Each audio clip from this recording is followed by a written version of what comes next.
नमस्कार, मी शेखर आउटलुक महाराष्ट्रामध्ये पुन्हा एकदा तुमचं सगळ्यांचं स्वागत करतो. तर गेली आजचा विषय आहे डॉक्टर माणसातील देव. तर आज या विषयावरती बोलत असताना गेली 1.5 वर्षे आपण या कोरोना महामारीच्या विळख्यातून सफरिंग करत आहोत. तर ह्या गोष्टी करत असताना सर्वात जास्त ह्या कोरोनाशी लढा कोण देत असेल तर ते म्हणजे एक वैद्यकीय क्षेत्र, तर त्याचबरोबर पोलीस क्षेत्र. तर वैद्यकीय क्षेत्रामध्ये आज डॉक्टर साहेब, सर्वच डॉक्टर व त्याचबरोबर परिचारिका आपला जीव डोक्यामध्ये टाकून सर्व रुग्णांना जितकी जमेल तितक्या पद्धतीने सेवा देत आहेत. तर ह्या सर्व डॉक्टर त्याचबरोबर पोलिसांना आउटलुक महाराष्ट्राकडून सलाम. आणि त्याचबरोबर आज अशाच एका कोरोना योद्ध्याशी आपण बातचीत करत आहोत. तर आज आपल्यासोबत आहे doctor Anil Pawar sir. Sir नमस्कार, आउटलुक महाराष्ट्राच्या वतीने तुमचं स्वागत करतो. तर सुरुवातीला सर माझ्या चॅनल वरती तुम्ही स्वतःची ओळख करून द्या, म्हणजे माझ्या व्ह्युअर्स साठी ते जास्त बरं पडेल. सर तुमची ओळख थोडीशी करून द्या. माझं नाव doctor Anil Pawar, MD paediatric. माझं आता रिसेंटली पेडॅटिक एमडी पीजी चालू आहे. मी तरी इथल्या आपल्या इथे पल्स हॉस्पिटल या हॉस्पिटलमध्ये नाईट शिफ्ट करतो कंटिन्यू. आणि माझी ओपीडी संध्याकाळी असते ती 5 ते 9 सरनोबतवाडीमध्ये असते. मी प्रॉपर जत मध्ये एक खेडसं गाव आहे निगडी बुद्रुक म्हणून, आणि माझा सांगली जिल्हा आहे तो. तिथून मी आता इथं येऊन मला 5-6 वर्ष झाले. तरी मागच्या कोविडच्या ह्याच्यात पण मी काम केलं भरपूर. तरी आताही तोच स्रोत आलाय, परत तीच लाट आहे तशीच आहे. आता जे आहे तुम्ही कंटिन्यू कोविड मध्येच असतं ड्युटी कर नाईट, डेली कंटिन्यू नाईट असते माझी. परत आणि जे आपले व्हिजिटिंगचे असतात ते व्हिजिटिंगचे मॉर्निंग जे डेला व्हिजिटिंग, होम व्हिजिटिंग वगैरे चालू असतं. जे पेशंट असतात हा बोला सर. हा बोला सर. व्हिजिटिंगचे म्हणजे पेशंट जे येतात हॉस्पिटलला, काही जण ज्याच्या त्यांच्यानुसार कंडिशननुसार ना आपण पेशंटला ट्रीट करत असतो. की ज्यांना खरंच अतिशय गरज आहे, हॉस्पिटलची गरज आहे, ऑक्सिजनची गरज आहे, त्या पेशंटना आपण हॉस्पिटलमध्ये ऍडमिट करतो. त्यांचा स्कोर एकदम खूप वाढलेला आहे, एजेड आहे, बीपी शुगर कोमॉर्बिडिटी आहे, त्यांना आपण सजेस्ट करतो किंवा ऍडमिशन व्हावं लागेल समजून काउन्सिलिंग करून. काही पेशंट एवढ्या सगळ्या कोमॉर्बिडिटी असताना सुद्धा ऍडमिशन होत नाही आणि होम ट्रीटमेंटच घेतो असं बोलतो. तसल्या पेशंटना आम्ही कन्व्हिन्स करतो. आणि ज्यांना खरंच गरज नाही आहे बाबा, ते घरी बरं होऊ शकतात, तर त्यांना आम्ही सजेस्ट करतो की तुम्ही बेस्ट वे घरी राहा. 14 डेजचा 14 दिवसाचा जो पिरियड असतो तो क्वारंटाईन करा. आणि त्याच्यानुसार ना व्हिजिटिंग आणि अधूनमधून त्यांचा व्हिडिओ कॉल वगैरे असतं, मेसेज कॉल असतात, त्यांचं ऑक्सिजन लेवल बघत राहणं, ह्या सगळ्या ऑब्झर्वेशन त्यांच्यावर 24 तास म्हणजे दिवसभरातून त्यांच्यासाठीच असतो. फोन कॉल्स वरती असतात. आणि जर त्यांना काय वाटलं त्याच्यामध्ये तर आम्ही सजेस्ट करतो की बाबा तुम्ही हॉस्पिटलला घेऊन या. बरोबर. अशा बऱ्याच भरपूर. सर कोविड किंवा कोरोना व्हायरस हा एक्झॅक्टली ह्या रोगाविषयी थोडीशी माहिती, कोविड किंवा कोविड-19 किंवा कोरोना व्हायरस या रोगाविषयी थोडीशी माहिती. कोरोना हा आता पहिल्यांदा पूर्ण जगभरात पसरलेला आजार आहे. सुरुवात झाली त्याच्या चायनापासून, परत तो सगळीकडे पसरत आला. मागच्या वेळेला पण तो जशी लाट आली होती मध्ये असं वाटत होतं की बाबा पूर्णपणे जाईल, पण तसं राहिलेलं नाही. आपलं तसाच राहत आता परत सेकंड लॉट ती त्याच्याही जोराने आले. मागच्यापेक्षाही आता जे डेथ रेट बघितलं तर खूपच वाढलेलं आहे. आताची सध्याची परिस्थिती खूपच बिकट, म्हणजे खूपच संकट काळ आल्यासारखं, मोठा संकट आल्यासारखं आलेला आहे. तरी त्याच्यातून आता लॉकडाऊन वगैरे असे चालू आहे, तरी पण त्याची जेवढी व्हायला पाहिजे कमीपणा तो काय जाणवत नाहीये. तसा आहे तसाच फ्लो आहे. पण ह्याच्यामध्ये माणसांनी काय काळजी घ्यायला पाहिजे आणि काय नाही करायला पाहिजे, कुठल्या गर्दी वगैरे टाळायला पाहिजे, जिथं जाण्याची गरजच नाहीये तिथं जाणं टाळावं. गरज नसताना जाणं हे टाळलंच पाहिजे. आणि दुसरे जिथं जायचं आहे बाबा खूपच इम्पॉर्टंट, जसं मेडिकल वगैरे या आजार वगैरे पेशंट असेल तर त्या ठिकाणी पण एक दोघ जण कम्फर्टेबल जे काही मेन जबाबदारी व्यक्ती असतात ते घेऊन आलं तरी सफिशियंट असतं. नाहीतर हॉस्पिटलमध्ये एक पेशंट आलं की त्याच्या मागे 10 जण येतात, 10 जण रोज येतात. त्या आमचा जो हॉस्पिटलचा एरिया असतो हा पूर्ण इन्फेक्टेड एरिया असतो. तरी त्याचे ते आले, त्यांच्या रिलेटिव्ह आले, अशा गोष्टी भरपूर झाल्या की रिलेटिव्ह पेशंटला घेऊन आले आणि त्यांची पूर्ण फॅमिली झालेली आहे इन्फेक्टेड. हा जर असा समजेल तसा नाही येतो कुणा, हा व्हायरस तरी असल्यामुळे हा कुणालाही कसाही होऊ शकतो. हा सर, तर ही पहिली लाट, दुसरी लाट, तिसरी लाट म्हणजे हा काय प्रकार असणार? म्हणजे काय होता? पहिली लाट म्हणजे काय होती, हा दुसरी लाट म्हणजे काय होती? पहिली लाटामध्ये त्याच्यामध्ये पहिलं सिमटम्स होते की कफ, फिवर, विकनेस, असं सिंपल म्हणजे आपले फ्लू, कोल्ड अँड फ्लू सारखे सिमटम्स होते. त्यावेळेला त्याच्यानंतर तो कॉम्प्लिकेशन होत गेलं, की स्ट्रोक वगैरे हे एक मेजर कॉम्प्लिकेशन फर्स्ट लॉट मध्ये होते. आता ही जी सेकंड लॉट आलेली आहे त्याच्यामध्ये भरपूर कॉम्प्लिकेशन झालेले आहेत. त्याच्यामध्ये आता मिकोरिस, त्याच्यानंतर ह्याचे सेप्सिस वगैरे, त्याचे हे मेजर कॉम्प्लिकेशन आहे. त्याच्यातून माणूस बाहेर येणं म्हणजे थोडस कठीण असल्यासारखं आहे. ट्रीटमेंट चालू असताना आता आमच्या इथे 2-3 पेशंट असे आढळले. पहिले ते स्टेबल होते, त्याच्यानंतर 2-3 दिवसांनी ट्रीटमेंट चालू झाल्यानंतर त्यांना त्रास व्हायला लागला, डोकं दुखणं वगैरे. जेव्हा आम्ही MRI वगैरे केलं त्याच्यातून असं आढळून आलं की बाबा तो नेझल पोलिस सारखा म्हणजे पिकोमायक्रोसिस म्हणून आढळून आला. त्याच्यावरचे जे ट्रीटमेंट असतं ते अँप्युटेशन वगैरे हायर लेवलची ट्रीटमेंट द्यावं लागते, जे की असे ड्रग्स असतात की किडनीवर वगैरे इफेक्ट करणारे असतात. पण त्या ड्रग्सना आपण ह्या आता जे हे कोविडच्या पिरियडमध्ये स्टिरॉइड वगैरे वापरलं जातो ते वापरणं पण भागच आहे. म्हणजे त्यानुसार त्यांना गरज ही ट्रीटमेंटची जी गरज आहे त्यानुसार देतो. पण काही जणांना त्याच्यातून असले कॉम्प्लिकेशन आढळून येत आहेत. थोडेसे पहिल्या लॉट पेक्षा सेकंड लॉट मध्ये हे अतिशय सिरियसपणाचं कॉम्प्लिकेशन होत आहे. थोडक्यात इम्युनिटी त्यांची पूर्ण कमी होत चालली म्हणायला काय हरकत नाही. तर कोरोना टाळण्यासाठी घरी घ्यावयाची काळजी कोणती? म्हणजे घरच्यात म्हणजे सगळ्यात बेस्ट राहील असं, म्हणजे तुम्ही घरात जर राहत असाल तर सगळ्या जे आपण बाहेरून येणार असेल किंवा काही भाजीपाला आणलं तर ते सगळं सॅनिटायझिंग करून घेतलेलं पाहिजे एक तर. आणि बाहेरून आला तर तुम्ही पहिला फ्रेशनेस व्हायला पाहिजे. तुमचे जे ड्रेस वगैरे असतील ते सगळे सॅनिटाईज करून घ्यायला पाहिजे. हात दिवसातून किती वेळा आपल्याला क्लीन ठेवता येईल तेवढं, म्हणजे जसं पहिलं की आपण जेवायच्या अगोदर वगैरे असे धुत होतो, तर ते आताची काळ तसं नाही. आता जेव्हा तुम्ही फिरून आला तर फ्रेशनेस सॅनिटायझिंग वापरा कंटिन्यू.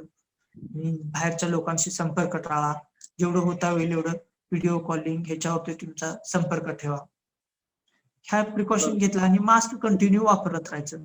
मास्कला तोच म्हणजे काही लोक असं मास्क वापरतात आणि खाली ओढतात, ते तोंडाच्या नाकाच्या खाली घेतला तो व्हायरस तसा येणारच आणि इन्फेक्टेड होणारच पर्सन.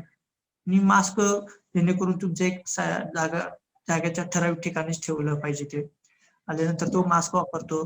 परत हा मेन म्हणजे मास्क हे आहे ना, हे पहिल्यांदा तुम्ही वापरले पहिले 1-2 दिवस झाले की ते यूज अँड थ्रो सारखा यूज केला पाहिजे. डेली मास्क चेंज केलेलं बेटर राहतं. हे व्हायरस वगैरे इन्फेक्टेड असतात ते थ्रो करून देऊन टाकायचे. बरोबर. तर सर आणखी एक गोष्ट अशी की ज्यावेळी म्हणजे कोरोना पेशंट आपल्या दवाखान्यामध्ये ऍडमिट होतो तर ऍडमिशन नंतर त्याच्यावरती कोणकोणत्या प्रकारचे उपचार केले जातात? हा म्हणजे आम्ही जेव्हा पहिल्यांदा आमच्या इथं हॉस्पिटलला येतं पेशंट, काही कॉम्प्लिकेटेड भरपूर कॉम्प्लिकेशन घेऊनच येतात. काही जण स्टेबल कंडिशन मध्ये येतात, नंतर ते फ्लॉप होत जातात. अक्यूट स्टेज मध्ये असल्यामुळे काही पेशंटला काही त्रास होत नाही. स्टार्टिंगला आलं की आम्ही त्यांचे पेपर वगैरे करून घेतो, हिस्ट्री वगैरे विचारून घेतो, काही कोमॉर्बिडिटी आहेत का बघतो. त्यानुसार जे अँटीबायोटिक जे IV फ्लुइड्स वगैरे अँटीप्लेटलेट हे सगळ्या गोष्टी चालू करतो. ऍक्च्युली आमचा आताचा जो पिरियड आहे, पहिले आपण 14 डेज 14 दिवस 10 दिवस असं ठेवायचो. आता एवढे पेशंट वाढलेत की बाबा तिथं ठेवायला सुद्धा जागा नाहीये. जेवढे पेशंट आहेत 5 डेजचा कोर्स करतो आपण. 5 डेज नंतर त्यांना पेशंटला सजेस्ट करतो की पुढचे 5 डेज तुम्ही घरी राहून क्वारंटाईन करून योग्य प्रकारे काळजी घ्या, व्यायाम करा, गोळ्या व्यवस्थित घ्या. काही प्रॉब्लेम वाटले तर कॉल करा किंवा काय जसं सोयी असेल तर तुम्हाला फॉलोअपला दाखवायला. अशा प्रकारे आपण जेवढे तिथल्या हॉस्पिटल मधली गर्दी कमी करायची तेवढे करतोय. त्याच्यानंतर ना 5 डेज झालं असेल तर पेशंट बरा मोस्टली बऱ्यापैकी बरेच जण 5 डेज कोर्स संपल्यानंतर इम्प्रुव्हमेंट होतात. थोडाफार एखादं जे एक्सेप्ट जे राहतात जे कोमॉर्बिडिटी वगैरे असणारे किंवा अदर काही काही जण 5 डेज मध्ये रिकव्हरी होत नाही, त्याच्या इम्युनिटीवर डिपेंड राहते ते. मग त्यांना आपण थोडे दिवस हॉस्पिटलायझेशन करायला सांगतो. त्यांचे ब्लड मार्कर बघतो आपण, ब्लड रिपोर्ट्स वगैरे जर रेंज असेल त्यानुसार आपण त्याची ट्रीटमेंट पुढे कंटिन्यू करतो आणि त्याच्यानंतर मग त्यांना डिस्चार्ज देतो. डिस्चार्ज दिल्यानंतर घरी काय काय काय काळजी घ्यायची हे सगळे आपण त्यांना प्रॉपर नीट समजून सोप्या भाषेत सांगतो. त्यानुसार त्यांना फॉलो करायला सांगतो. जेवढे आमचे पेशंट हे सगळे फॉलो केले ते सगळेच्या सगळे बरे झालेले आहेत आणि चांगल्या प्रकारे रिझल्ट पण मिळालेला आहे. खूप खूप म्हणजे वाखाणण्याजोगं हे काम आहे सर तुमचं. आणखीन म्हणजे खरंच तुम्ही स्वतःचा जीव धोक्यामध्ये टाकून आज तुम्ही काहीतरी 1100 रुग्णांना बरं केलेलं आहे. ही गोष्ट खरंच खूपच वाखाणण्याजोगी आहे. तर आणखीन एक गोष्ट सर तुम्ही आता बोलला की पेशंटची संख्या वाढलेली आहे. तर वाढलेली पेशंट रुग्णसंख्या आणखीन आताची जी आपली आरोग्य यंत्रणा आहे या बाबतीत आपलं काय मत आहे? आता आरोग्य तंत्र ते आपल्या महाराष्ट्र शासनाने जेवढं आरोग्याची काळजी घेतली आता लॉकडाऊन वगैरे म्हणा, प्रत्येकाचे मेडिसिन सप्लाय वगैरे ज्यांना जेवढं पॉसिबल होत आहे ते त्यांनी करतच आहेत. पण लोकांनी एवढं म्हणायचं की लोकांनी जेवढं आपल्या स्वतःची प्रत्येकाने आरोग्य शासनानंच जबाबदारी घेतली पाहिजे असं काही नाही आहे. लोकांची स्वतःची जबाबदारी घेतली की आपोआपच हा आजार कमी कमी कमी कमी होऊन जाईल आणि लोकांचे आजारपण आहे पडण्याचं ते पण कमी होत जाईल. ह्याच्यात बरोबर, लोकांनी म्हणजे लोकांनी स्वतःच्या जबाबदारी काळजी घेतली. बरोबर, म्हणजे लोकांनी आता स्वतः एक कोरोना पेशंट सारखं स्वतःला समजून घरी स्वतःला क्वारंटाईन करून घ्यायचं हो, ही आणि समजून स्वतःला घेण्याची गरज आहे. बरोबर सर. तर सर म्हणजे महत्वाचा एक मुद्दा आता आजही असा डोक्यात विचार येतो की ऑक्सिजन लेवल कमी होते म्हणजे एक्झॅक्टली काय होतं? आणखीन ही परिस्थिती काय येते पेशंटवर? ऑक्सिजन लेवल कमी होण्याचं कारण म्हणजे एक तर म्हणजे त्यांच्यामध्ये आपण आता कोविडच्या याच्यामध्ये मार्केट तपासण्या करतो. फर्स्ट पहिला नेझल स्वाब वगैरे असेल तर नेझल स्वाब देऊन आलेलेच असतात पेशंट, पॉझिटिव्ह आलेला असतो. त्याच्यानंतर जर पेशंटला त्रास होत असेल तर बाबा खोकला, ताप, दम लागत असेल तर आपण एचआरसीटी स्कॅन करायला पाठवतो. एचआरसीटी स्कॅन मधून असं समजून येते की बाबा त्या पेशंटचा म्हणजे फुफ्फुस किती खराब झालेला आहे, म्हणजे स्कोर किती आहे आणि किती पर्सेंटेज भागा फुफ्फुस ऑक्सिजन घेण्याचे काम करतो हे त्याच्यावरून समजून येतं. म्हणजे अकरा स्कोर म्हणजे स्कोर जो असतो हा 25 पैकी असू शकतो किंवा 40 पैकी असू शकतो. म्हणजे काय काय जणांचं 20 येतो, 18 येतो, 40 येतं. ते त्यांच्या ह्याच्यावरती असतं इन्फेक्शन पार्ट किती झालेला आहे. तर तो जो इन्फेक्शन पार्ट झालेला असतो तो काही कामच करत नाहीये. म्हणजे तिथं जे लंग कॅपॅसिटी ऑक्सिजन पोहोचण्याची क्षमता असते ती कमी होत असते. त्यामुळे तो एक भाग झाला. तिसरं गोष्ट म्हणजे हा व्हायरस असल्यामुळे पूर्ण बॉडीमध्ये ब्लड मध्ये इन्फेक्शन झालेलं असतं. इन्फेक्शन झाल्यामुळे जे ब्लड मध्ये ऑक्सिजन कॅरिंग कॅपॅसिटी असतं ते ऑब्व्हियसली कमी झालेली असते. ह्या सगळ्या दोन्ही फॅक्टर करतात. काही काही जणांच्या अँटीकोअगुलंट म्हणजे क्लॉट्स वगैरे थ्रोम्बोसिस वगैरे तयार फॉर्मेशन होतात. त्यामुळे जे ब्लडची जी कॅपॅसिटी असते ऑक्सिजन कॅरिंग कॅपॅसिटी ती कमी झालेली असते. त्यामुळे ऑब्व्हियसली पल्स ऑक्सिजन बघितलं तर आपलं सॅच्युरेशन लेवल कमीच दाखवलं जातं. तर सर आता म्हणजे कोरोनाचं जे काही ट्रीटमेंट केलं जातं तर त्या ट्रीटमेंट मध्ये आता प्रामुख्याने जे रेमडेसिवीर हे जे औषध वापरलं जातंय तर ह्या औषधाचा तुटवडा आज आपल्या न्यूज चॅनलवरती आपल्याला पाहायला मिळतो की ह्या औषध आपल्याला आता कमी क्वांटिटी मध्ये भेटत आहे. तर एक्झॅक्टली रेमडेसिवीर काय काम करतं? हा चांगला प्रश्न आहे. रेमडेसिवीर म्हणजे हा आपण त्यांना देतो, पेशंटला देतो. काही काही जणांना पेशंटना त्याचा इफेक्टिव्हनेस चांगलाच येतो, काही जणांना येत नाही, एवढे 6 इंजेक्शन देऊन पण डेथ झाले असं बोलतात. पण ह्याचा एक काम काय, हा रेमडेसिवीर जे अँटीव्हायरल ड्रग आहे, जे व्हायरस, कोरोना हा एक व्हायरसचा आजार आहे. तो काय करतो, व्हायरल लोड कमी करतो. जो बॉडीवरचे व्हायरस असतात इन्फेक्शन झालेलं, तो व्हायरल लोड कमी करण्यासाठी देतो. पण बऱ्याच जणाला म्हणजे जे अक्यूट स्टेज मध्ये असतात, त्यांचं स्टेज म्हणजे जे खूप थर्ड स्टेज सारखं म्हणतो आपण, सिरियसली जायच्या अगोदर जर दिलं तर अतिशय चांगला इफेक्टिव्ह राहतो आणि त्याच्यातून पेशंट बाहेर निघतो. लास्ट स्टेजला वगैरे दिल्यानंतर पण त्याचा इफेक्टनेस राहतो, पण जेवढा म्हणायला पाहिजे तेवढा भेटत नाही. त्यामुळे ते अँटीव्हायरल, हा व्हायरस अँटीव्हायरस असल्यामुळे तो आपण तो एक ड्रग म्हणून देतो त्याच्यामध्ये, ज्याचं की आपल्याला मागच्या वर्षी त्याचा एकदम बऱ्यापैकी लोकांना रिझल्ट आला, त्याच्यातून रिकव्हर झाले. त्याचप्रमाणे आपण मागच्या वर्षी एवढं की स्टार्टिंगला चालू करायचं की नाही, काय करायचं नाही म्हणून करत आपण ट्रायल करत तो सक्सेस इफेक्टिव्हनेस ठरला. मग त्याच्यानंतर आता ही सेकंड लॉट आली किंवा अगोदरच आपल्याला माहित झालेलं रेमडेसिवीर ड्रग बऱ्यापैकी पेशंटला रिझल्ट येतो, तर आपण ती सुरुवातीपासूनच वापरण्याचं स्टार्टिंग केलं. त्याच्यामध्ये मग जो प्रोडक्शन होता रेमडेसिवीरचा, तो काय अवेलेबल झालेला नाही. मग जेवढे तयार प्रोडक्शन होते ते वापरायला लागले सगळेजण, त्यामुळे अचानक सडनली त्याचा तुटवडा आला. आणि मग वरून जे गव्हर्नमेंट कडून भेटायचं त्याचा सोर्स पण काहीच नाहीये. जे अवेलेबल होते तो संपून गेला. आणि मग ज्यांना पाहिजे होतं, खरंच गरज होती, त्यांना काय ते भेटणं शक्य झालेलं नाही. मग त्यामुळं लोक काय आता जीव महत्वाचा असल्यामुळं कोण किती आता ब्लॅक न वगैरे ते बोलतात, ते जेवढं भेटेल तेवढं ते घेणं त्यांच्यासाठी एक साहजिकच ठरलेलं होतं. त्यामुळे त्याचा ते वापर काही जणांनी त्याचा खूपच मिसयूज करून पण घेतलं. बरोबर सर. तर आणखीन एक गोष्ट अशी की कोरोना काळामध्ये जे पेशंट ऍडमिट होत आहेत, तर त्याच्यामध्ये शुगर पेशंट त्याचबरोबर बीपी पेशंट हे ऍडमिट होत आहेत.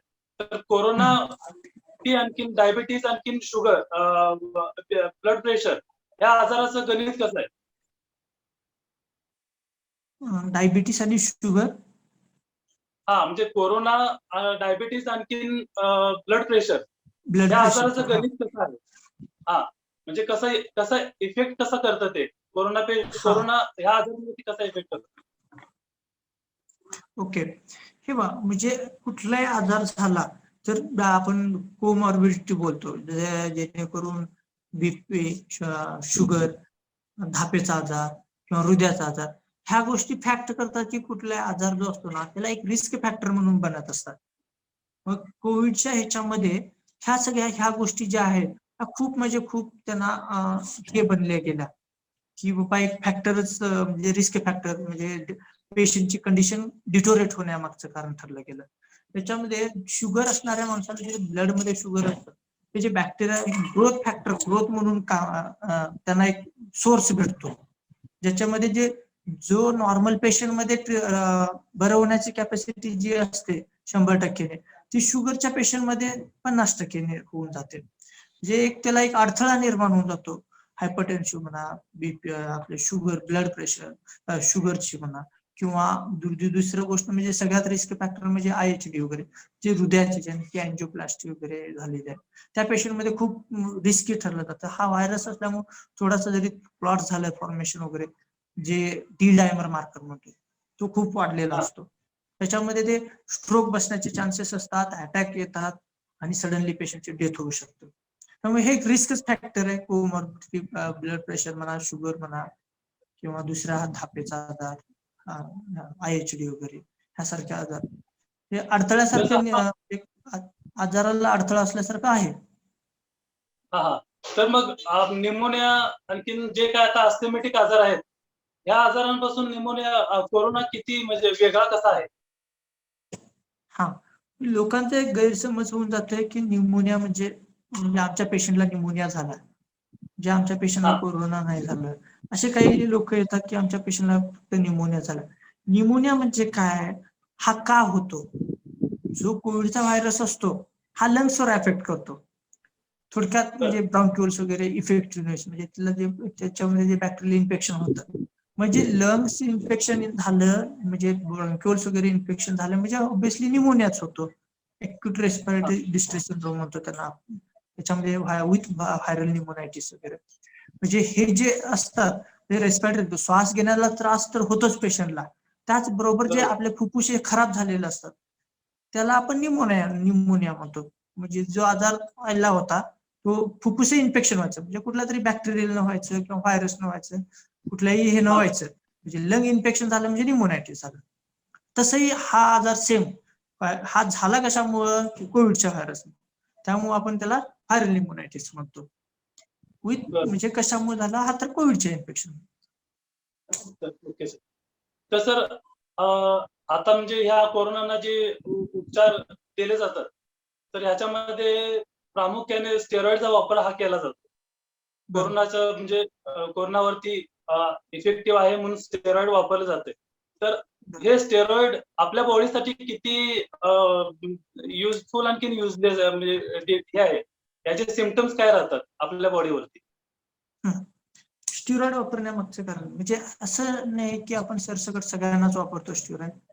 ज्या पेशंटला म्हणजे गरज आहे खरंच त्या पेशंट ज्यांचा स्कोर भरपूर आहे त्याच्यामध्ये आपल्याला ते वापरणं गरजेचंच आहे अशा पेशंटना आपण वापरतो. त्याच्यामध्ये म्हटलं तर स्टिरॉइड म्हणजे हे जे साईड इफेक्ट्स असतात कुठल्याही ड्रगचे असे नाही की सगळेच फायद्याचेच आहे. त्याचा फायदा आहे तसा तो तोटाही आहे. पण आता इथं डिसिजन असं ठरलं जातं की बाबा आपल्याला कुठला फायद्याचा आहे. पेशंट हा सिरियस होत जातो, ऑक्सिजन लेवल कमी होत असतं आणि फुफ्फुसाचा इन्फेक्शन भरपूर स्कोर वाढलेला असतो. त्याच्यामध्ये आपल्याला देणं भाग पडतं की जेणेकरून त्याचा फ्युचरमध्ये म्हणा त्याच्यानंतर पोस्ट कोविड नंतर त्याचा साईड इफेक्ट राहतो.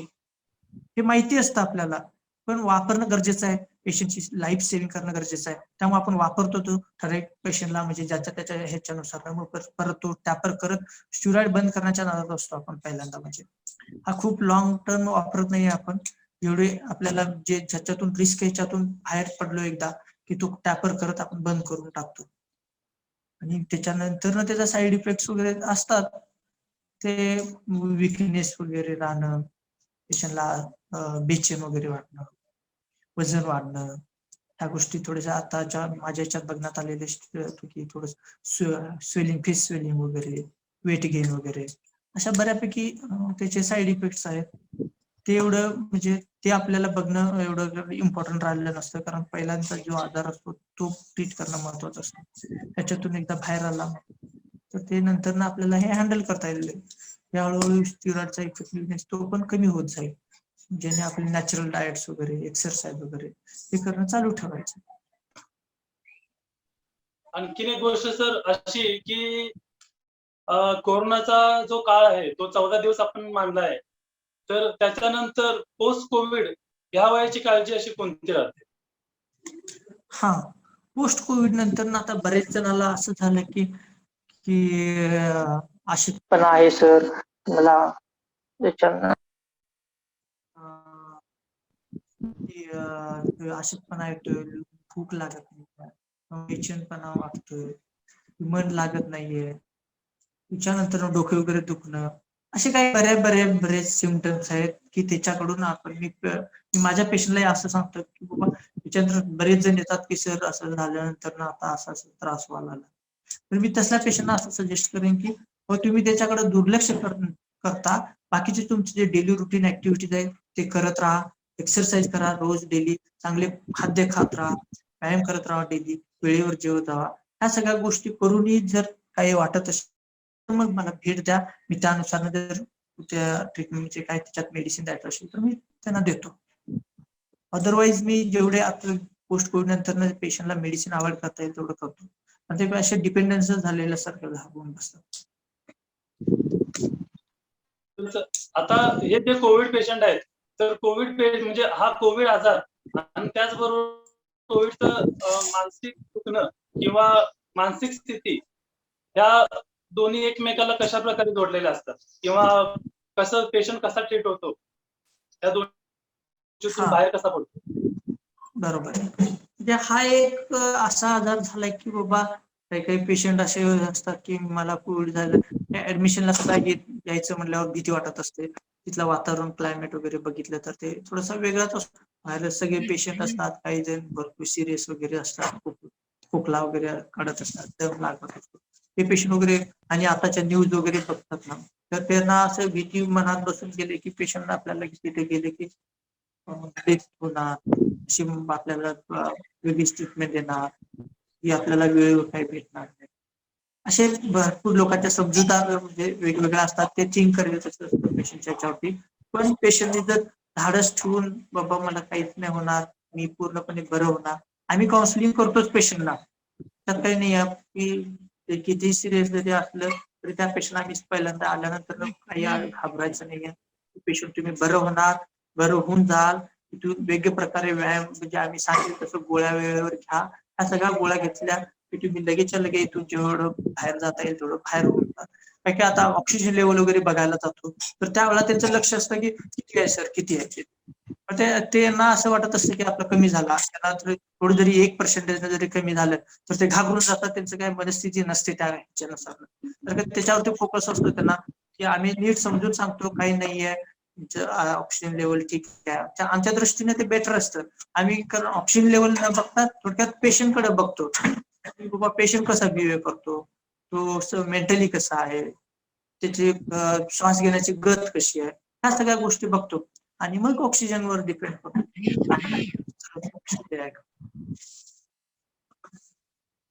तर आता सर तुम्ही 1100 पेशंटना बरं केलेलं आहे. तर इतर जी सामान्य जनता किंवा जनता आहे, जी आज लॉकडाऊनच्या काळामध्ये पण घरी बसून आपल्याला सहकार्य करत आहे, तर या सर्व सामान्य जनतेला तुम्ही कोणता सल्ला देऊ इच्छिता?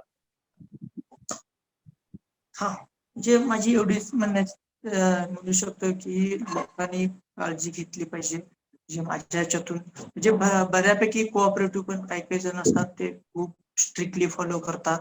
रेग्युलर वेळेवर टाइम टू टाइम 5 दिवसाची मेडिसिन दिलं असेल तर 5 दिवसांनी परत ते फॉलोअपला येतात, कॉल करतात, सर हे मेडिसिन झालेलं आहे, काय करायचं, ह्याच्या पुढचं काय करायचं.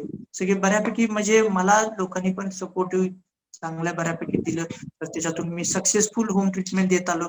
एकाही पेशंटला असं नाही वाटलं की कॉम्प्लिकेशन झालं त्यांना हॉस्पिटलमध्ये घेऊन जायला लागेल, असं काही माझ्या ह्याच्यात घडलेलंच नाही. त्यामुळे मी असा पॉझिटिव्ह बनलेला आहे की मी पेशंट आला तरी बरं करू आणि तो माझा पेशंट बरंच होईल.